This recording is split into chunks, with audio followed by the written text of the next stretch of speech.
Dear students, তোমরা যারা ডাব্লিউপিও KP constable 2024 সালে এক্সাম দেবে, তোমাদের প্রস্তুতির কথা মাথায় রেখে আমরা রেগুলার প্র্যাকটিস সেট নিয়ে আসছি। আজকে আমরা 3 নম্বর প্র্যাকটিস সেটটি আলোচনা করব। তো আজকে প্রথম প্রশ্ন, রামবাম জলবিদ্যুৎ কেন্দ্রটি কোথায় অবস্থিত? পুরুলিয়া, বাঁকুড়া, জলপাইগুড়ি, দার্জিলিং? এটা সঠিক উত্তর হয়ে যাবে দার্জিলিং। এই রামবাম জলবিদ্যুৎ কেন্দ্রটি পশ্চিমবঙ্গের দার্জিলিংয়ে 1995 সালে অনুমোদিত হয়েছিল। এই ভারতের প্রথম জলবিদ্যুৎ কেন্দ্র হচ্ছে সিদ্রাবং। এটা পরীক্ষাতে আসে।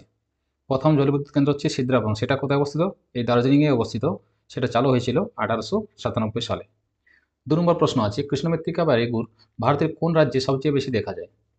তো কৃষ্ণমৃত্তিকা সবচেয়ে বেশি দেখা যায়, এখানে অপশনগুলোর মধ্যে হয়ে যাবে মহারাষ্ট্র এবং গুজরাটে।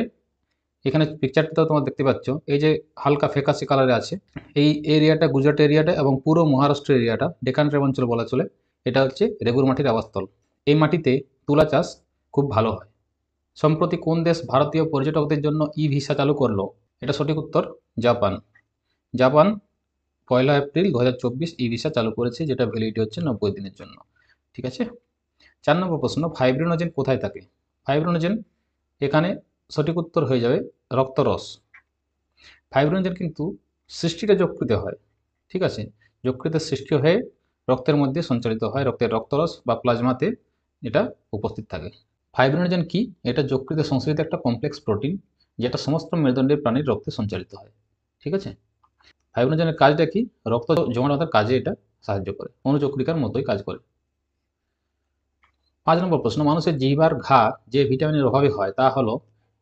এটা সঠিক উত্তর হবে রাইবোফ্লেভিন, যেটা ভিটামিন বি2।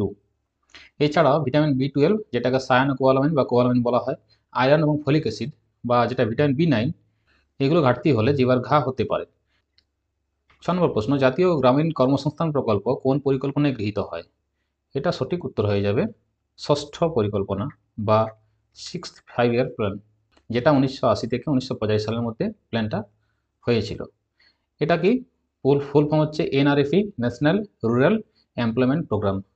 এই জাতীয় গ্রামীণ কর্মসংস্থান প্রকল্প এর উদ্দেশ্য কি ছিল? যে গ্রামীণ এলাকার যেসব শ্রমিকরা ছিল তাদের জবের অপরচুনিটি দেওয়া এবং তাদের জীবনযাত্রার মান উন্নত করা। ঠিক আছে। 7 নম্বর প্রশ্ন, ভারতের সংবিধানে কাকে নির্ণায়ক ভোট বা কাস্টিং ভোট প্রদানের ক্ষমতা দেওয়া হয়েছে? ভারতের সংবিধানে এটা লোকসভার ক্ষেত্রে হয়ে যাবে লোকসভার স্পিকার, রাজ্যসভার ক্ষেত্রে সভাপতি। সভাপতি কে হন? উপরাষ্ট্রপতি, যিনি পদাধিকার বলে রাজ্যসভার চেয়ারম্যান হয়ে থাকেন। তিনি এই কাস্টিং ভোটটা করতে পারেন। কখন কাস্টিং ভোট হয়? সংবিধানের 100 নম্বর ধারায় কি বলা আছে? যদি কোনো বিল সংসদে যখন সমান সমান ভোট পড়ে যায়, তখন লোকসভা বা রাজ্যসভার ক্ষেত্রে ভোট দিয়ে, লোকসভার ক্ষেত্রে অধ্যক্ষ এবং রাজ্যসভার ক্ষেত্রে রাজ্যসভার সভাপতি ভোট দিয়ে সেটাকে ভোটটার নির্ণায়ক দিতে পারেন, নির্ণয় প্রদান করতে পারেন।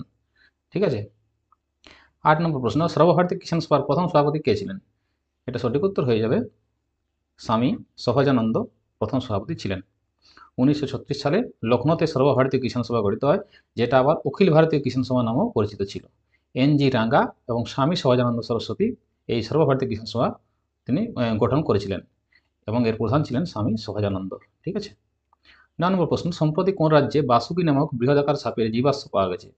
বাসুকি সাপ এটা আইআইটি রুরকির ছেলেরা গুজরাটের একটি লিগনাইট খনি থেকে একটা বড় সাপের জীবাশ্ম আবিষ্কার করেছেন, যেটা একসময় বিদ্যমান ছিল বলে মনে করা হয়।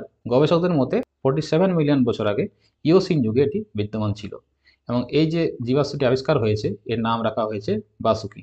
এটি কোথায় পাওয়া গিয়েছে? গুজরাটে। ঠিক আছে। 10 নম্বর প্রশ্ন, হিন্দু স্বরাজ গ্রন্থের লেখক কে? হিন্দু স্বরাজ গ্রন্থের লেখক হচ্ছেন মহাত্মা গান্ধী। 1909 সালে মোহনদাস করমচাঁদ গান্ধী এই হিন্দু স্বরাজ বা ভারতীয় হোম রুল নামক এই গ্রন্থটি রচনা করেছেন। এতে তিনি স্বরাজ, আধুনিক সভ্যতা, যান্ত্রিকীকরণ এবং অন্যান্য বিষয়ে তার মতামত প্রকাশ করেছেন। 11 নম্বর প্রশ্ন, শ্বসনের সময় অক্সিজেন কোন প্রক্রিয়ায় ফুসফুস থেকে রক্তে প্রবেশ করে? শ্বসনের সময় রক্ত ব্যাপন প্রক্রিয়ায় ফুসফুসে প্রবেশ করে। মানুষ যখন শ্বাস গ্রহণ করে তখন কি হয়? নাসারন্ধ্র দিয়ে অক্সিজেনটা শ্বাসনালী পথে ফুসফুসে গিয়ে পৌঁছে যায় এবং ফুসফুসের অ্যালভিওলাস ও রক্তচাপের মধ্যে পার্থক্য থাকার জন্য ব্যাপন প্রক্রিয়ায় এই অক্সিজেন ধমনীর মধ্যে প্রবেশ করে দেহের কোষগুলোতে পৌঁছে যায়। ঠিক আছে। 12 নম্বর প্রশ্ন, ভারতীয় নাগরিকতা আইন কত খ্রিস্টাব্দে পাস হয়? ভারতীয় নাগরিকতা আইন ভারত স্বাধীন হয় 1947 এবং 1950 সালে সংবিধান কার্যকর হয়।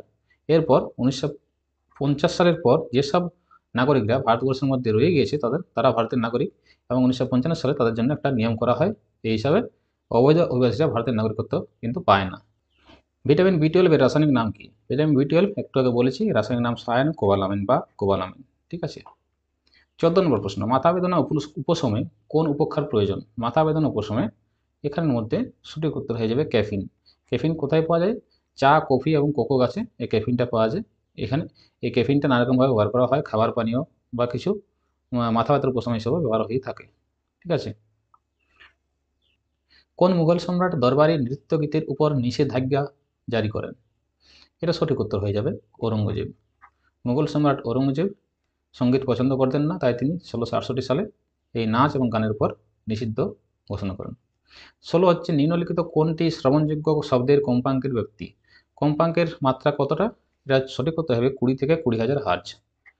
ঠিক আছে। এর বেশি যদি হয়ে যায় তাহলে সেটা হচ্ছে আল্ট্রাসনিক ওয়েভ হয়ে যায়, অতিশানক শব্দ হয়ে যায়, যেটা বাদুড় তিমি এরা শুনতে পায় 20,000 হার্জের উপর এগুলো। ঠিক আছে। মানুষের যেটা শুনতে পায়, মানুষ 20 থেকে 20,000 হার্জের মধ্যে কম্পাঙ্ক বিশিষ্ট শব্দ হলে সেটা শুনতে পায়। 17 নম্বর প্রশ্ন, এলপিজি সিলিন্ডারের মধ্যে কি থাকে? এলপিজি সিলিন্ডারের মধ্যে থাকে বিউটেন, আইসোবিউটেন এবং প্রোপেন, এই তিনটি থাকে।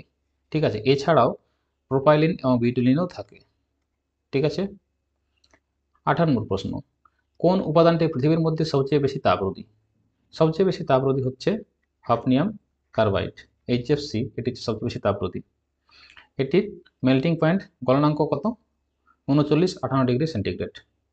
এটি ব্যবহার কোথায় হয়? রেফ্রিজারেশন, এয়ার কন্ডিশন, বিল্ডিং ইনসুলেশনের ক্ষেত্রে হয়, ফায়ার এক্সটিংগুইশার মানে আগুন নেভানো, এবং এরোসলেও ব্যবহার করা হয়। এরোসল বলতে আমরা যে স্প্রেতে ইউজ করি সেগুলো হচ্ছে এরোসল বলা চলে। 19 নম্বর প্রশ্ন, অনুশীলন সমিতির প্রতিষ্ঠাতা কে? এখানে অপশনের মধ্যে উত্তর হয়ে যাবে প্রমোদনাথ মিত্র, অনুশীলন সমিতির প্রতিষ্ঠাতা। প্রথম অনুশীলন সমিতি 1902 সালে 24শে মার্চ সতীশচন্দ্র বসু এবং প্রমোদনাথ মিত্র কলকাতার হেদুয়াতে, এটা কলকাতার প্রথম অনুশীলন সমিতি প্রতিষ্ঠা করেন। পরবর্তীকালে 1905-এ বঙ্গভঙ্গের বিরুদ্ধে বিপিনচন্দ্র পালের ভাষণের পরে 1906 সালে কোথায় হয়? ঢাকাতে পুলিন বিহারী দাসের নেতৃত্বে ঢাকা অনুশীলন সমিতি প্রতিষ্ঠিত হয়। এটা পরীক্ষাতে আসে, ঢাকা অনুশীলন সমিতি কে প্রতিষ্ঠা করেন? তাহলে কে? পুলিন বিহারী দাস। 1906, 1905-এ যখন এটা বঙ্গভঙ্গ হয় তারপরে। ঠিক আছে। আর কলকাতায় অনুশীলন সমিতি প্রথম প্রমথনাথ মিত্র এবং সতীশচন্দ্র বসু। যে অপশানে যেই থাকুক, যদি সতীশচন্দ্র বসু থাকে তাহলে সতীশচন্দ্র বসুই হবে। এখানে প্রমথনাথ মিত্র আছে, প্রমথনাথ মিত্র হবে। এর পরবর্তীকালে ময়মনসিংহ অনুশীলন সমিতি গঠন হয়। কে গঠন করেন? ময়মনসিংহের ত্রৈলোক্যনাথ চক্রবর্তী। পাটনা একটা অনুশীলন সমিতির শাখা হয় 1913 সালে, সেটাকে প্রতিষ্ঠা করেন, সেটা হচ্ছে শচীন্দ্রনাথ সান্যাল। ঠিক আছে। এবং এই অনুশীলন সমিতি এর মেন যে ড্রাইভিং ফোর্স, যে কারণে এই অনুশীলন সমিতি গঠন করা হয়েছে, সেটা কারণ হচ্ছে অরবিন্দ ঘোষ। অনুশীলন সমিতি গঠন করার পেছনে তার হাত ছিল। 20 নম্বর প্রশ্ন, সংসদে কার সম্মতি ছাড়া কোনো অর্থ বিল পেশ করা যায় না? সংসদে ভারতের রাষ্ট্রপতির সম্মতি ছাড়া কোনো অর্থ বিল পেশ করা যায় না। 110 নম্বর ধারায় অর্থ বিল সম্পর্কে বলা রয়েছে, অর্থ বিল শুধুমাত্র লোকসভাতে উত্থাপন করা যায়। ভারতের যে সংসদের দুটো কক্ষ আছে, একটা লোকসভা, একটা রাজ্যসভা। লোকসভা এবং রাজ্যসভার মধ্যে লোকসভায় শুধুমাত্র অর্থ বিলকে পেশ করা যায়, রাজ্যসভাতে অর্থ বিল পেশ করা যায় না। এবং লোকসভাতে পেশ করার আগে রাষ্ট্রপতির সুপারিশ চাই। রাষ্ট্রপতি অর্থ বিলে যখন হয়ে যাবে, অর্থ বিলে সম্মতি দিতে বাধ্য থাকেন, এবং রাষ্ট্রপতির সম্মতি নেওয়ার পর অর্থমন্ত্রী বা প্রধানমন্ত্রী এই বিলটা উত্থাপন করে থাকেন। ঠিক আছে। আবার লোকসভায় যখন পাস হয়ে যায়, রাজ্যসভাতে চলে যায়, রাজ্যসভায় কিন্তু 14 দিনের বেশি এই বিল রাখতে পারে না। ঠিক আছে। 21 নম্বর প্রশ্ন, ভারতের সরকারি তহবিলের অভিভাবক কে? ভারতের সরকারি তহবিলের অভিভাবক হচ্ছে ক্যাগ বা controller and auditor general. PS হচ্ছে পাবলিক অ্যাকাউন্ট কমিটি। 22 নম্বর, অর্থ কমিশন কত বছর অন্তর গঠিত হয়? অর্থ কমিশন 5 বছর অন্তর গঠিত হয়। কৈবর্ত বিদ্রোহের নায়ক কে ছিলেন? কৈবর্ত বিদ্রোহের নায়ক ছিলেন দিব্যক। পাল রাজা দ্বিতীয় মহিপালের রাজত্বকালে এই বরেন্দ্র বিদ্রোহ সংগঠিত হয়। জেলেদের ছেড়ে দিব্যক বা দিব্য এই বিদ্রোহের নেতা ছিলেন। আর 1080 খ্রিস্টাব্দে দিব্যক মহিপালকে হত্যা করে বরেন্দ্রভূমি দখল করে নেন এবং নিজেদের শাসন প্রতিষ্ঠা করেন। ঠিক আছে। এই বাংলার এরিয়াটা, পশ্চিমবঙ্গ পূর্ববঙ্গ তখন একসাথে ছিল, বাংলা ছিল, বাংলার এই এরিয়াটা ম্যাপের মধ্যে তোমরা দেখো, এটা হচ্ছে কৈবর্ত বিদ্রোহের জায়গা। 24 নম্বর, নিম্নলিখিতগুলির মধ্যে কোনটি টিউবারকিউলোসিসের বিরুদ্ধে কার্যকরী?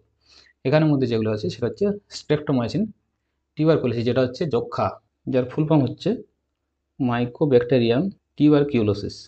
ঠিক আছে। বা এটাকে বলা হয় যক্ষা রোগ। ঠিক আছে,